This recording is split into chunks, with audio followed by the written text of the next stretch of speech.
Hey, antybu. Thanks again for taking me up on my offer. I really do appreciate it. I'm going to be reading off my notes because I typed it up as I was watching a video.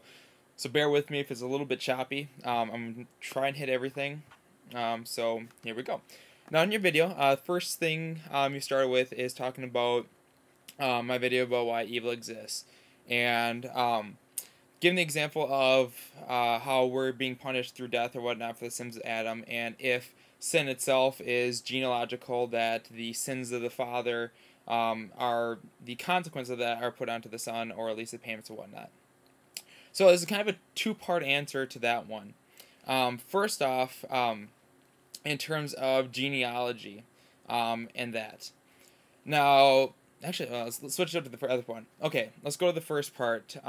We're talking about just the consequence of death being as a punishment from Adam's sin. Now, as you remember, I was talking in the video about how your actions can have negative consequences on other people.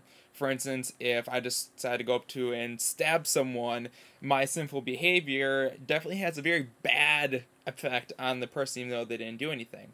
The exact same principle applies here when it comes to Adam. His sin has a very bad effect, negative consequence on the rest of the world around him when sin entered it in. Now, of course, before Adam sinned, God was in the presence, so the world was without sin, and with God's presence and perfection, there is no death. But without Him, then that's where the stuff came through. Now, the other part to the genealogy thing. There's a lot in the Bible that kind of points to the idea of that the sin of the father going through, but not necessarily the not the consequences, the payment of the sin, the punishment, the from God's point of view, like there's still consequences from action. But anyways, I digress.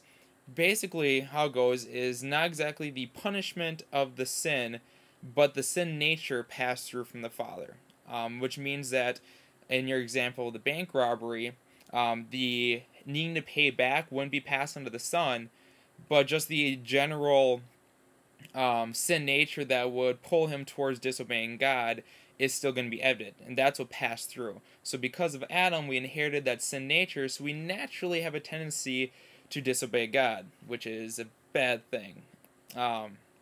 So it's not exactly you'd have to pay the people back for what your father robbed, but you would have the same tendencies to not just rob banks, but to commit crimes, not exactly, to sin in general. You know, lying, stealing, the same stuff that we all deal with.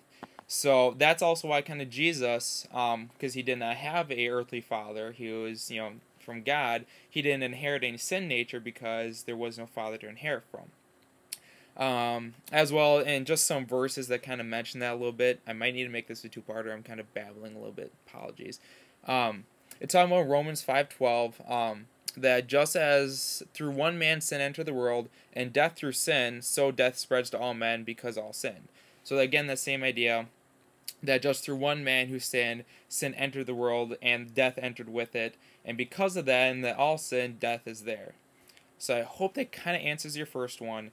To sum it up, I guess, for that point, is that we don't inherit the punishment from God from it, but the consequences of the world we inherit because, again, God's no longer present in it, and death is there, and sin is there. Next point you made is why certain actions are related or considered impure to God, while others are not, like, say, wearing green clothes. This one thing it kind of relates to in terms of sexuality. This is kind of a specific area. The reason why God put so many big things on sexuality in terms of rules is because sex and marriage are created in a way that mimics God and us. Now, it sounds kind of weird at first. He made marriage as a mean to symbolize what we are to Him in terms. So, for instance, it talks in the Revelation that we're going to be wed to God, that we're going to be united with Him. Now, there's no sex in heaven. We're not really going to need genitalia in heaven. But the whole point of the sex also is two becoming one, that our spirit, when we accept Christ into our life and God into our life, that we live at that. And then even Adam, when he was first in the garden, God and Adam actually walked around and talked. There's a community. There's a communion between them. So that's what he's looking for, kind of a family connection type of thing. Which is why also, though, like I said, that he's very much against things like adultery, lust, sex before marriage, because you're uniting to someone that you're not married to. All those things have very big focus, and seem to be a big cause of sin in the world. It's a very big issue. Now, as for why God said man and woman only, well, he kind of made the, and sorry to be blunt here, and maybe I'm not sure if it's gonna be graphic. He made the penis and he made the vagina that just kind of fit together. I guess and I can't speak for him other than the fact that he did say against homosexuality. Um, More so just the fact that maybe he made the penis and the vagina and the reproductive system the way it works for a reason, and to use it differently would be kind of like using it a way he didn't intend and maybe he didn't want to. As well as there's going to be different ramifications of a male-male or female-female relationship. There's very parts of a man and a female, even emotionally, that are needed and kind of work together and stuff like that. So it's more so, like I said, because he made marriage very special between a man and a woman, to symbolize that two becoming one, the uniting of the spirits type of thing. Which is why. And as your comment with the Deuteronomy and the two cloth things, I thought that was kind of funny because I actually made a video on Leviticus laws that mentions that, but it's kind of cool because a lot of Leviticus is actually just explaining a lot of things. Like, for instance, it says, of course, two cloths do not be sewn together, both the spiritual meaning as well as when they shrink, they're going to shrink differently and it's going to tear. And there's some other cool things in there. Anyways, okay, so I hope that kind of sums up a bit. Sexuality in marriage is a very big issue to God because it is a big symbiology. And again, with the homosexuality, it's just not the way that God built things, both physically and emotionally and spiritually for the most part. So I think that would be probably the best explanation for it. Okay, Webster didn't care about homosexuality. Well, one thing though, as it says, God is the same present, past, and future. To change is almost to signify that there is either a better thing to change to, or that the past thing was wrong, which again would kind of go against, the idea that God being perfect. So, if he did change, then that would signify that he wasn't perfect because something did happen.